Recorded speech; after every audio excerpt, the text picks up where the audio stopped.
Kailan ba natin na ibalik sa mga kababayan natin ang kalsada? Nung panahon na yon, nagiinuman sa tabi, nakahubad. Ang mga babae, hindi makapaglakad. Hindi ka makapaglakad ng may cellphone ka. Aagawin ng cellphone mo, loob ng bahay mo, papasukin ka. Mga kababayan naman, huwag naman nating haluan ng politika ito. May mga bagay dito sa mundo na kailangan maging realidad tayo. Buong mundo, problema ang droga. Kung walang tatayo para lumaban dito, paano na ang kinabukasan ng mga anak natin?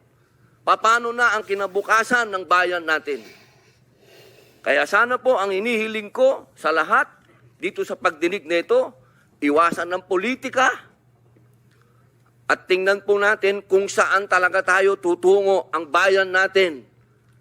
Mga kababayan, lubog na po tayo sa utang, lubog pa tayo sa tubig, pati ba naman sa ganito, lubog pa rin tayo. Yun lamang po, maraming salamat po.